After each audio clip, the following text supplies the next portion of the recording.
సుందరం కోరిక. రామాపురం రామాలయంలో అర్చకుడిగా పనిచేస్తున్నాడు రంగనాథం. అతడి భార్య జానకి. వాళ్లకు పెళ్ళైన 10 ఏళ్ల కొడుకు పుట్టాడు. వాడికి సుందరం అని పేరు పెట్టుకుని అల్లారు ముద్దుగా పెంచుకోసాగారు. సుందరానికి బాల్యం నుంచి తగని తిండి పిచ్చి. గుడి నైవేద్యం, చక్కెర పొంగలి, పులిహోర, దద్దోజనం లాంటివి సగం పైగా తనే చెల్లు వేసేవాడు. దానితో శరీరంతో పాటు బద్ధకం కూడా పెరిగి ఏ పని చేసేవాడు కాదు. వాడికి గుడిలో పూజాది కార్యాలకు అవసరమైన మంత్రాలు నేర్పాలని రంగనాథం ఎంతగానో ప్రయత్నించాడు. కానీ సుందరానికి నోరు తిరిగేది కాదు. క్రమంగా వాడు 20 ఏళ్లవాడైనా శరీరమైతే లావెక్కింది, కానీ దానికి తగ్గ ధైర్యం వాడిలో కరువయ్యింది. తన నీడను చూసి తనే భయపడేంత పరమ భయస్థుడుగా తయారయ్యాడు. ఒరే సుందరం, ఇలా అయితే నా తర్వాత నువ్వు ఆలయ పూజారివి కాలేవు, నీ బతుకెలా సాగాను అని వాపోయేవాడు రంగనాథం.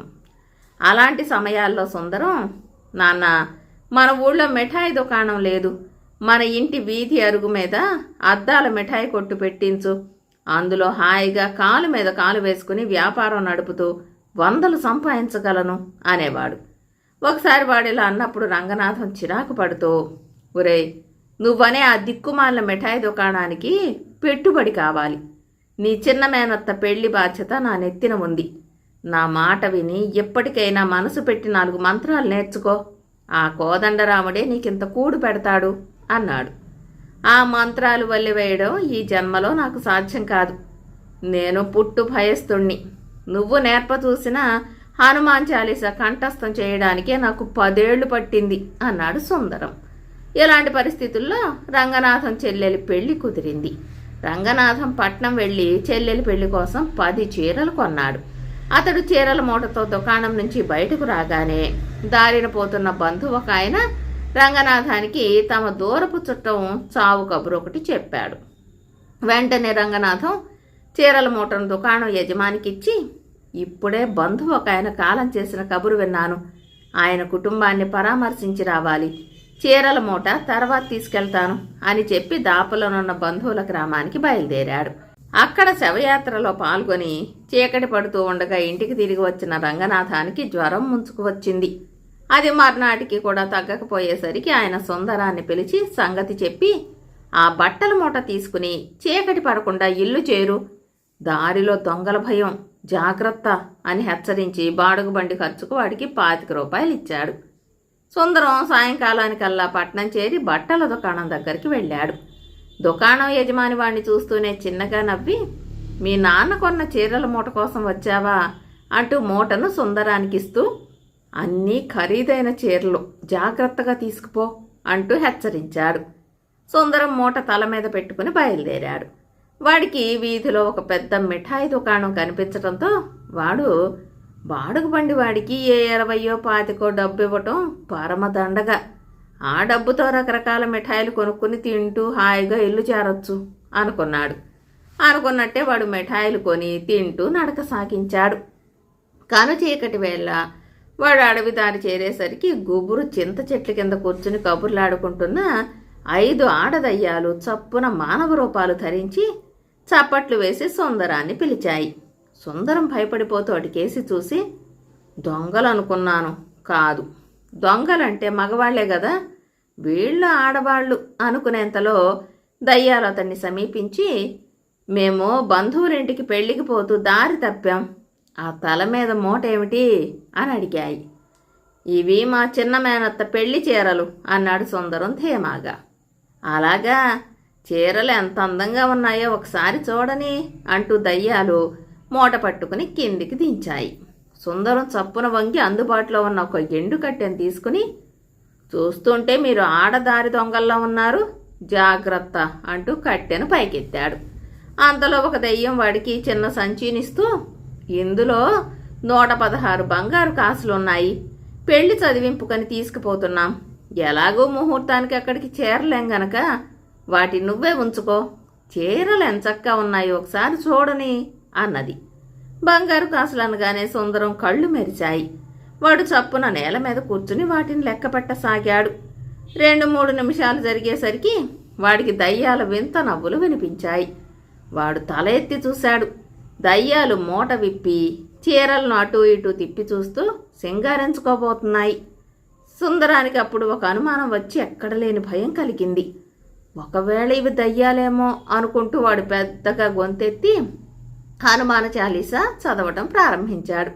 అంతే, మరుక్షణం దయ్యాలు చీరలను అక్కడే వదిలి కీచుకీచుమంటూ చింత చెట్ల మీదకి ఎగిరిపోయినాయి.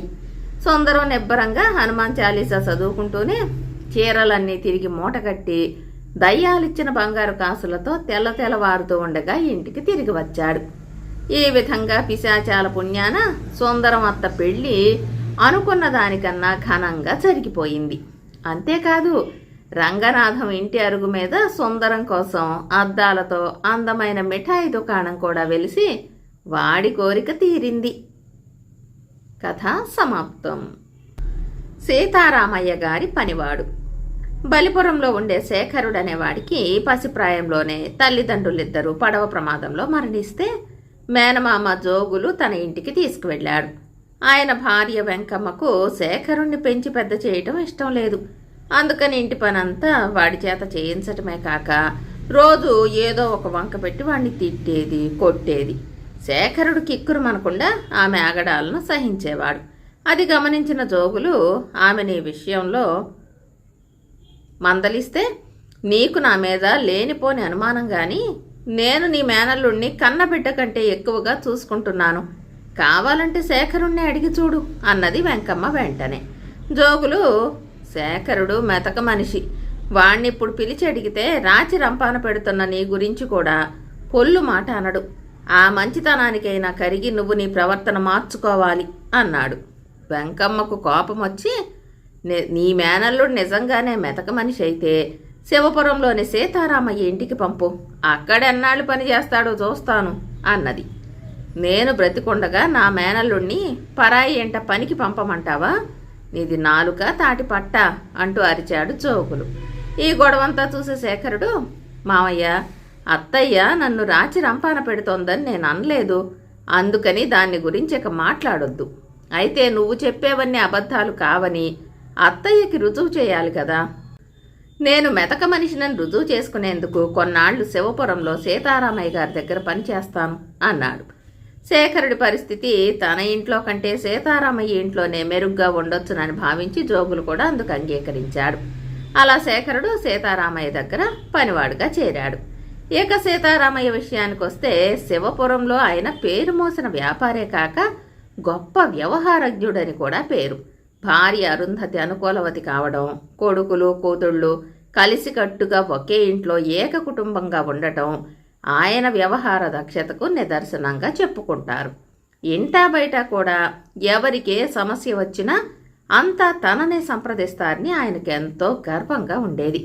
కొన్నాళ్లకు సీతారామయ్య పిల్లలు పెద్దవాళ్ళయ్యి బాగా వృద్ధిలోకి వచ్చారు.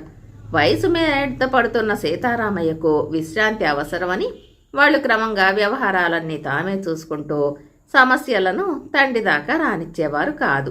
ఇది తెలిసిన బయట వాళ్ళు కూడా సలహాలకు సీతారామయ్య వద్దకు రావటం తగ్గించారు. సీతారామయ్య అంతా తనను నిర్లక్ష్యం చేస్తున్నారని అనుమానించాడు. దానికి తోడు వృద్ధాప్యం వల్ల కోపం, చిరాకు ఎక్కువయ్యాయి. అది భరించలేక అరుంధతి ఆయన సంరక్షణ తన వల్ల కాదని ఆ బాధ్యతను పిల్లలకు అప్పగించింది. కొడుకులు, కోడళ్ళు, కూతుళ్ళు, అల్లుళ్ళు, మనవలు, మనవరాళ్ళు ఆయనను వంతుల వారీగా సేవించుకునేవారు. వాళ్ళెంత జాగ్రత్తగా ఉన్నా సీతారామయ్య తనకేదో లోటు జరిగిందని ప్రతిరోజు రభస చేసేవాడు. చాలా రోజుల తర్వాత వాళ్ళింటికి చుట్టపు చూపుగా వచ్చిన పెద్ద కోడలి తాతగారి నరసింహం ఈ గొడవంతా విని సీతారామయ్య ప్రవర్తనకు నొచ్చుకున్నాడు. అప్పుడు అరుంధతి ఆయనకు ఇటీవల తమ ఇంట్లో అందరికీ సీతారామయ్య సమస్యగా మారిన వైనం చెప్పింది.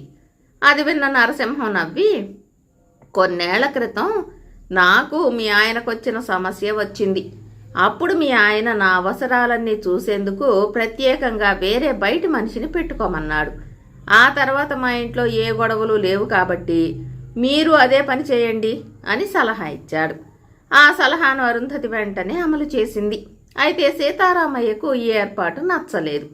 ఇంట్లో వాళ్లకు తనంటే వెగటు పుట్టి వేరే పని వాళ్ల చేత పనులు చేయిస్తున్నారని ఆయనకు ఉక్రోషంగా ఉండి ఆ కోపాన్నంతా పని వాళ్ల మీద చూపించేవాడు.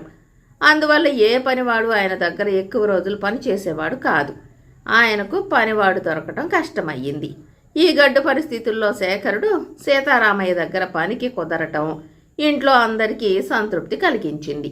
శేఖరుడు సీతారామయ్యను భక్తి శ్రద్ధలతో సేవిస్తూ ఏ రోజు దేనికి లోటు రానిచ్చేవాడు కాదు.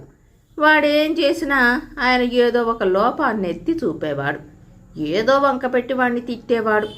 ఆయనేమన్నా శేఖరుడు చిరునవ్వు నవ్వేవాడు. ఇది చూసి సీతారామయ్యకు కోపం పెరిగిపోయేది. అలా 3 మాసాలు గడిచాయి. శేఖరుడి సహనం సీతారామయ్యకు ఆశ్చర్యాన్ని కలిగించగా ఒకరోజు ఆయన వాణ్ణి, ఇంతగా నిన్ను తిడుతున్నాను, అయినా నీకు ఇక్కడి నుంచి వెళ్ళిపోవాలనిపించడం లేదా అని అడిగాడు. శేఖరుడు నవ్వి, ఈ ఇంట్లో అందరూ మంచివాళ్ళు, నేనిక్కడ కడుపు నిండా తింటున్నాను, కంటి నిండా కునుకు తీస్తున్నాను.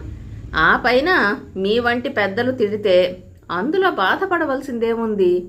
పెద్దల తిట్లే పిన్నలకు దీవెనలని సామెత కదా, నేనెక్కడి నుంచి వెళ్ళను అన్నాడు. ఈ మాటలు వినగానే సీతారామయ్యకు శేఖరుడిపై అభిమానం పుట్టినా ఎలాగైనా వాడిని ఇంట్లోంచి పంపేసి తన వాళ్ళ చేత పనులు చేయించుకోవాలన్న పట్టుదల మాత్రం సడలలేదు. ఇలా ఉండగా సీతారామయ్య కోసమే అన్నట్లు ఒకరోజున వాళ్ళ ఇంటికి ఒక సాధువు వచ్చాడు. ఇంటి వాళ్ళిచ్చిన భిక్షను స్వీకరించి, నాకు ఈ ఇంటి మనుషులందరూ నచ్చారు, మీలో ఒక్కొక్కరు ఒక్కొక్కటి చొప్పున ఏదైనా కోరుకోండి, కోరిక న్యాయమైనదైతే నేను తీర్చగలను అన్నాడు. సీతారామయ్య కొడుకులు అల్లుళ్ళు వ్యాపారంలో అభివృద్ధిని కోరారు. కూతుళ్ళు కోడళ్ళు కలతలు లేని కాపురాల్ని కోరారు. మనవలు మనవరాండ్రు చదువు బాగా రావాలని కోరారు. అరుంధతి తాను సుమంగళిగా పోవాలని కోరుకుంటే సీతారామయ్య మాత్రం నా మనిషే నాకు సేవలు చేయాలి అన్నాడు. సాధువు చిన్నగా నవ్వి తథాస్తు అన్నాడు.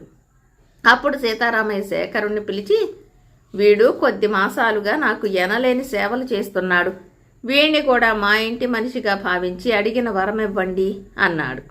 శేఖరుడు భోగభాగ్యాలు కోరుకుంటాడని, ఆ విధంగా వాడు తమ ఇల్లు వదిలి వెళ్ళిపోతే మళ్లీ ఇంట్లో వాళ్లే వంతుల వారీగా తనకు పనులు చేస్తారని ఆయన ఆశ. కానీ శేఖరుడు మాత్రం, నా యజమాని సీతారామయ్య గారికి శాంతం సహనం ప్రసాదించి దీర్ఘాయువును చేయండి అన్నాడు. సాధువు తథాస్తు అని, కోరుకుంటే భోగభాగ్యాలనిచ్చి నీకు ఈ దాస్య జీవితం నుంచి విముక్తి కలిగించి ఉండేవాణ్ణి, ఇలాంటి కోరిక కోరావేమిటి అన్నాడు నవ్వుతూ. అయ్యా, ఈ కుటుంబంలో ప్రతి ఒక్కరూ ఎంతో మంచివారనే కదా తమకు వీరి కోరికలు తీర్చాలని అనిపించింది. సీతారామయ్య గారు నన్ను తిట్టినా ఇంట్లో అందరినీ ఎలా తిడతారో అలాగే నన్ను తిట్టేవారు. కానీ తిట్టడం వల్ల ఆయన ఆరోగ్యం పాడవుతుంది. ఇంట్లో మనుషులు ఒక్కొక్కరే ఆయనకు దూరంగా ఉంటున్నారు.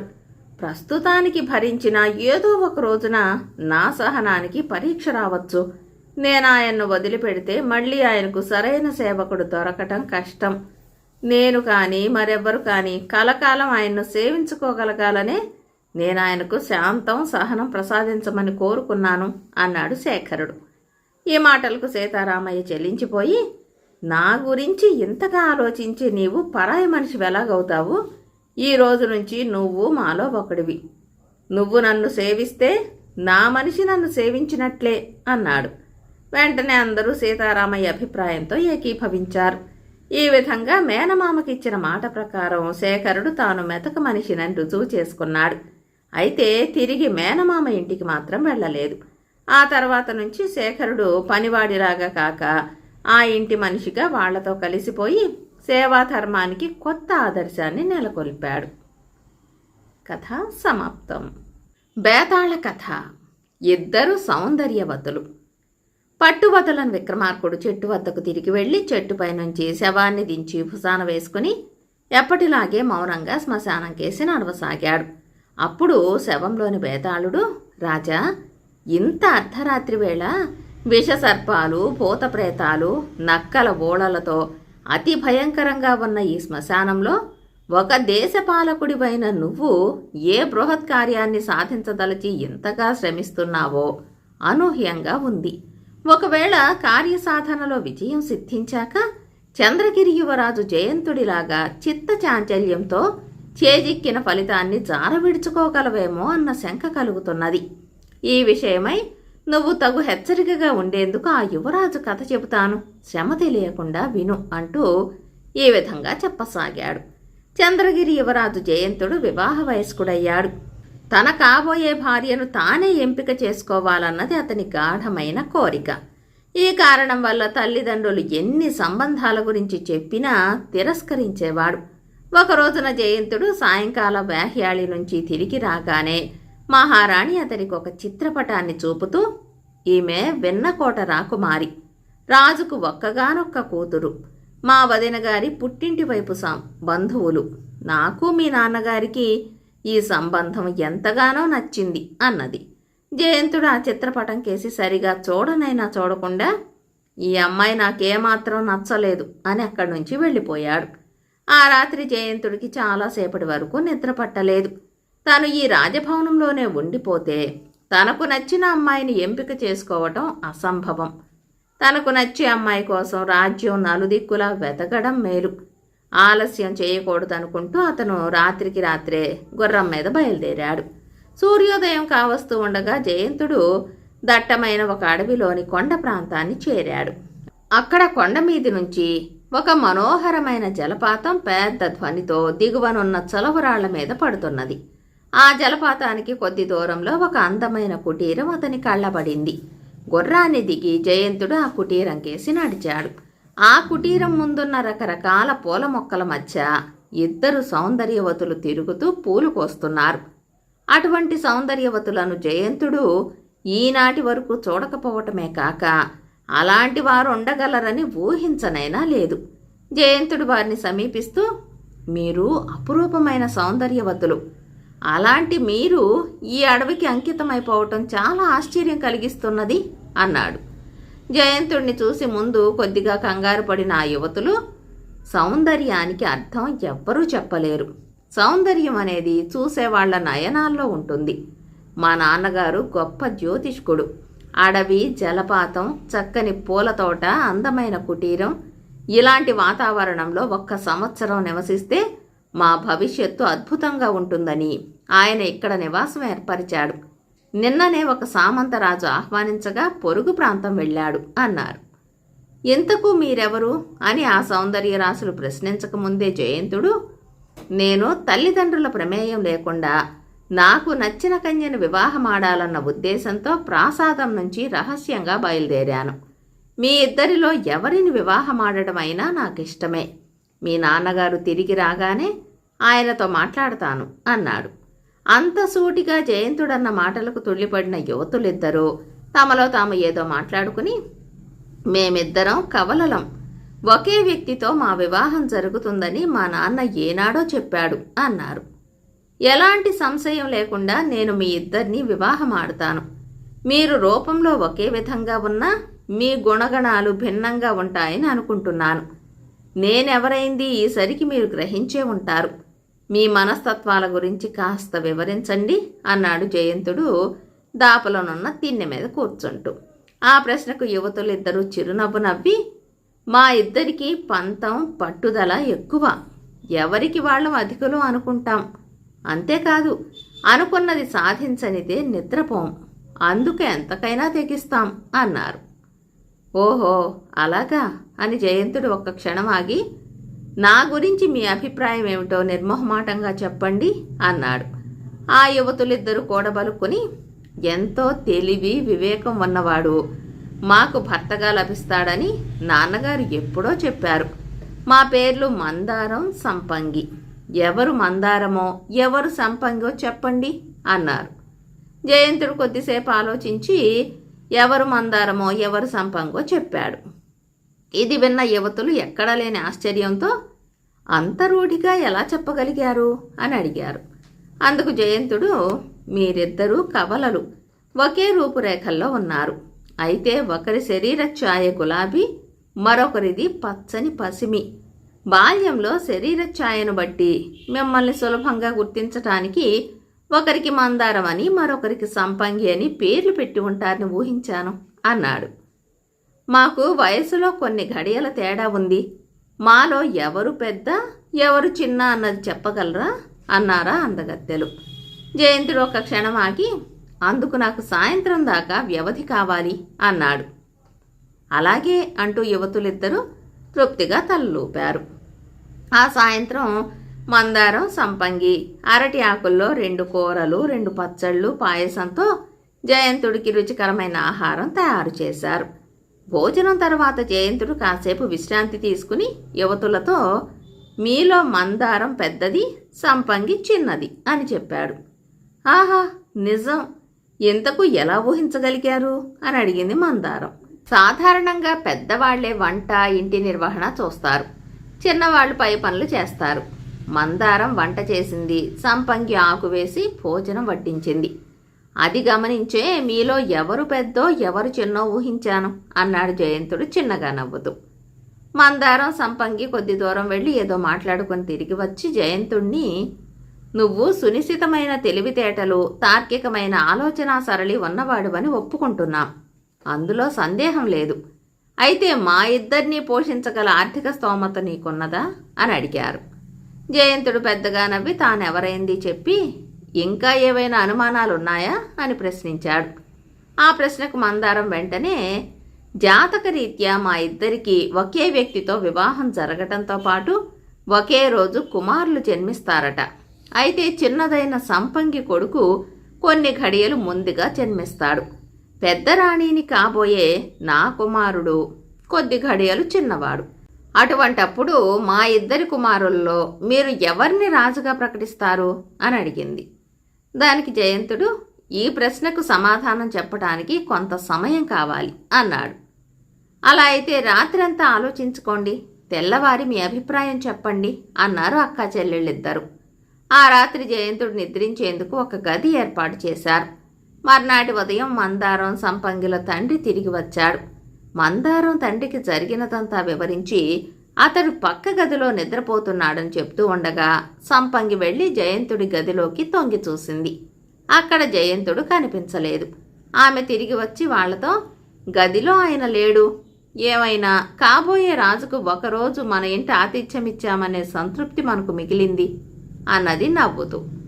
ఇది జరిగిన కొద్ది రోజుల తర్వాత తల్లిదండ్రులు ఏర్పాటు చేసిన ఒక రాకుమారితో జయంతుడి వివాహం జరిగిపోయింది. బేతాళుడు ఈ కథ చెప్పి, రాజా, గొప్ప సౌందర్యవతులైన మందారం, సంపంగిల పట్ల జయంతుడి ప్రవర్తన మర్యాదహీనంగానూ అనాగరికంగానూ లేదా, తన కాబోయే భార్యను తనే ఎంపిక చేసుకోవాలన్న దృఢ నిశ్చయంతో బయలుదేరిన అతన్ని వివాహమాడేందుకు అందచందాలు, మంచి వాక్చాతుర్యం గల యువతులు తమ అంగీకారం తెలియజేశారు. అయినా అతడు వారిని కాదని తల్లిదండ్రులు నిశ్చయించిన కన్యను వివాహమాడటం అసమంజసం కాదా? ఆశించిన కార్యం ఫలించాక ఏ కారణం వల్లనో అతడు చిత్తచాంచల్యానికి గురైనట్లు కనపడుతున్నది కదా. ఈ సందేహాలకు సమాధానం తెలిసి కూడా చెప్పకపోయావో నీ తల పగిలిపోతుంది అన్నాడు. దానికి విక్రమార్కుడు, మందారం, సంపంగి, జయంతుడి సమయజ్ఞత, తార్కిక జ్ఞానం ఏ పాటివో తెలుసుకునేందుకు కొన్ని జటిలమైన ప్రశ్నలు అడిగారు. ఆ విధంగా అక్క చెల్లెళ్ళిద్దరూ తమ ప్రశ్నల ద్వారానే కాక తమను గురించి తాము చెప్పుకున్న విషయాలను బట్టి వాళ్ళ ఇద్దరిలోనూ అహంకారం ఎక్కువని, పంతం పట్టింపులతో పాటు ఆశించినది సాధించి తీరాలనే మొండి నైజం కూడా ఉన్నదని జయంతుడు గ్రహించాడు. అలాంటి వాళ్ళు తనకు రాణులైతే భవిష్యత్తులో ఎవరికి వారు తమ కుమారుడే రాజు కావాలని పంతం పట్టి అంతఃపుర శాంతికి, రాజ్య భద్రతకు ముప్పు తేగలరు. రాజుకు తన కోరికలు, సంతోషాల కన్నా దేశ భద్రత, ప్రజల సుఖశాంతులు ముఖ్యం. ఇలా ఆలోచించి ఒక నిర్ణయానికి వచ్చిన జయంతుడు తల్లిదండ్రులు నిశ్చయించిన కన్యను వివాహమాడాడు. ఇందులో అతడి వివేచనా శక్తి, పరిశీలన జ్ఞానం తప్ప చిత్తచాంచల్యం అంటూ ఏమీ లేదు అన్నాడు. రాజుకి ఈ విధంగా మౌనభంగం కలగగానే బేతాళుడు శవంతో సహా మాయమై తిరిగి చెట్టెక్కాడు. కథ కంచికి మనమింటికి.